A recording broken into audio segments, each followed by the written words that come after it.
Hello everyone, সকলকে আমার YouTube channel knowledge bank টুকেতে স্বাগত। আজকে আমি ক্লাস 10 অর্থাৎ মাধ্যমিকের প্রশ্নবিচিত্রা থেকে সেকেন্ড ইউনিট টেস্ট অর্থাৎ দ্বিতীয় পর্যায়ক্রমিক মূল্যায়নের প্রথম school Alipurduar Newton girls high school, এই স্কুলের যতগুলো কোশ্চিন আছে সমস্ত কোশ্চিনের অ্যান্সার আমি আজকের এই ভিডিওর মাধ্যমে তোমাদের বলবো। তার আগে বলবো, চ্যানেল নতুন থাকলে চ্যানেলটিকে সাবস্ক্রাইব করে নিও এবং তার সাথে সাথে পাশে থাকা বেল আইকনটি ক্লিক করে নিও, যেন পরের ভিডিও দিলে তোমরা সেই ভিডিওটার নোটিফিকেশন সঙ্গে সঙ্গে পেয়ে যাও। ভালো লাগলে অবশ্যই বন্ধুদের সঙ্গে শেয়ার করবে এবং কমেন্ট করে জানাবে। ওকে, তাহলে শুরু করা যাক। প্রথমে আমরা বিভাগ কয়ের যে কোশ্চিনগুলো আছে সেগুলো নিয়ে আলোচনা করব। প্রথমে বলেছে, দেখো, যে সঠিক উত্তরটি বেছে নিয়ে লেখো। ফার্স্ট কোশ্চিন বলেছে যে ভারতের প্রথম ভাইসরয় ছিলেন কে? অ্যান্সার হবে অপশন খ, লর্ড ক্যানিং। ভারতের প্রথম ভাইসরয় ছিলেন কে বলতো? লর্ড ক্যানিং। নেক্সট কোশ্চিন 2 নম্বর, যে আরজি প্রধানের মতে ভারতীয় জাতীয়তাবাদের জনক কে ছিলেন? ছিলেন স্বামী বিবেকানন্দ। সঠিক যেটা অ্যান্সার হবে সেটা হচ্ছে অপশন ক, স্বামী বিবেকানন্দ। তারপরে নেক্সট 3 নম্বর, যে নবগোপাল মিত্র হিন্দু মেলা প্রতিষ্ঠা করেন কত খ্রিস্টাব্দে? নবগোপাল মিত্র হিন্দু মেলা প্রতিষ্ঠা করেন 1867 খ্রিস্টাব্দে। সঠিক যেটা অ্যান্সার হবে সেটা হচ্ছে অপশন গ, 1867 খ্রিস্টাব্দে।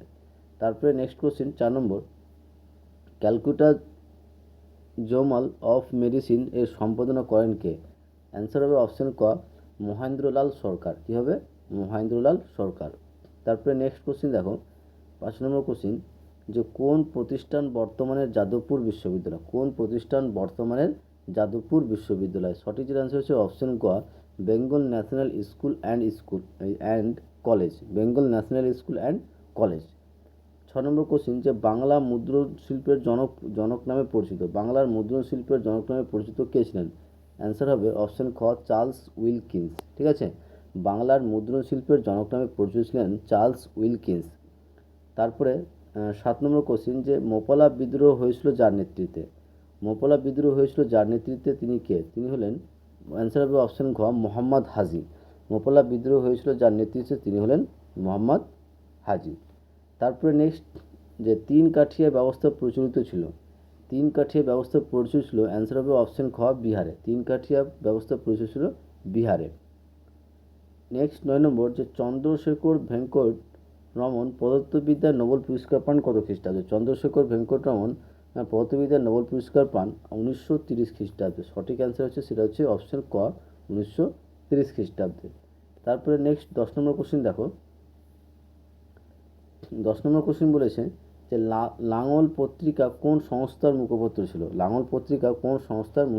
মুখপত্র ছিল? সঠিক অ্যান্সার হবে সেটা হচ্ছে অপশন গ, বাংলার শ্রমিক কৃষক দলের লাঙল পত্রিকা তোমার মুখপত্র ছিলেন। ওকে, তারপরে বিভাগ ক্ষয়ের অ্যান্সারগুলো বলার আগে তোমাদের বলবো, চ্যানেল নতুন থাকলে চ্যানেলটিকে সাবস্ক্রাইব করে নিও এবং তার সাথে সাথে পাশে থাকা বেল আইকনটিও ক্লিক করে নিও, যেন নেক্সট ভিডিও দিলে তোমরা সেই ভিডিওটার নোটিফিকেশন সঙ্গে সঙ্গে পেয়ে যাও। 2 দাগের কোশ্চিন দেখো, বলেছে যে নিচের প্রশ্নগুলির উত্তর দাও। উপবিভাগ 2.1 খ স্তম্ভের সঙ্গে খ স্তম্ভ মিলাও। ঠিক আছে, যে প্রথমে হচ্ছে জমিদার সভা। সঠিক অ্যান্সার হবে অপশন 3, দ্বারকনাথ ঠাকুর। তারপরে জাতীয় শিক্ষা পরিষদ হবে সত্যেন্দ্রনাথ ঠাকুর। আর লাস্ট হচ্ছে যুব কমরেড লীগ, সেটা হচ্ছে পিসি যোশী। ওকে, তারপরে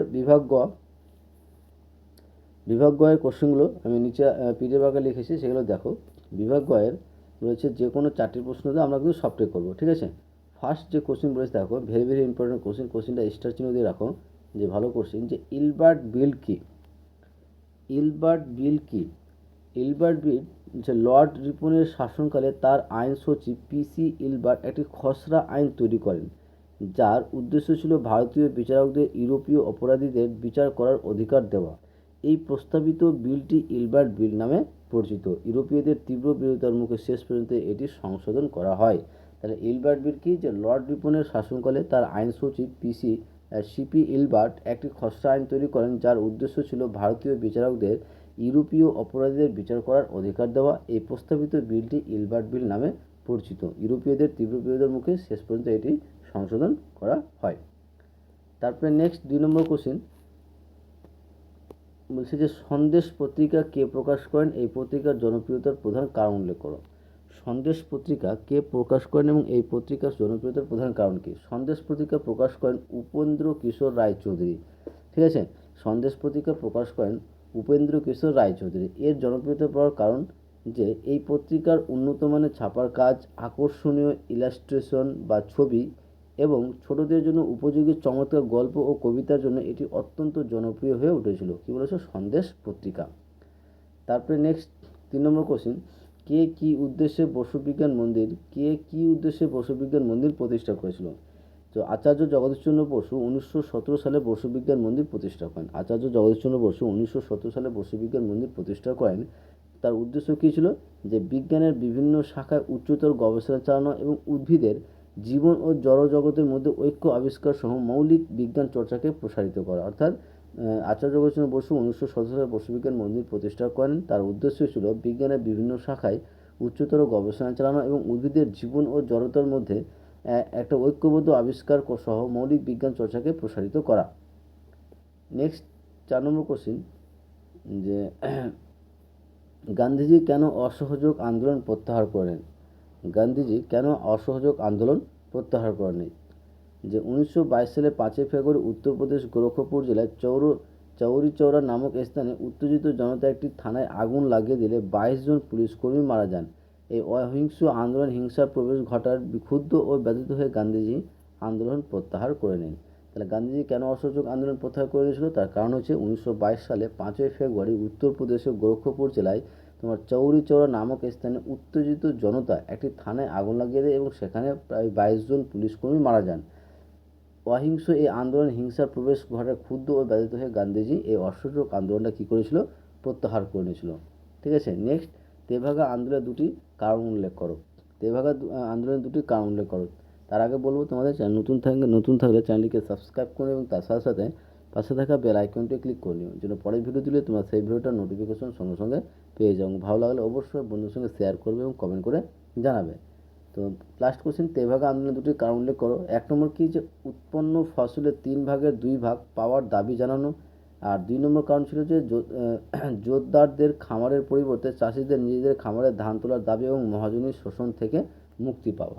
ঠিক আছে, এগুলো আমাদের বিভাগ গ এর অ্যান্সার। এবার বিভাগ ঘ এবং বিভাগ ঙ যে কোশ্চেনগুলো আছে সেই কোশ্চেন অ্যান্সারগুলো নেওয়ার জন্য তোমাদের বলবো চ্যানেলটি তোমরা সাবস্ক্রাইব করে রাখবে এবং তার সাথে সাথে পাশে থাকা বেল আইকনটা ক্লিক করে নেবে। এবং যে বড় কোশ্চেন অ্যান্সার নিতে গেলে তোমরা অবশ্যই আমার এই হোয়াটসঅ্যাপ নম্বরে মেসেজ করবে 8145150357। ঠিক আছে, যে বড় কোশ্চেন অ্যান্সার দরকার হলে তোমরা আমার এই হোয়াটসঅ্যাপ নম্বরে মেসেজ করবে, নিজের নাম লিখবে, স্কুলের নাম লিখবে।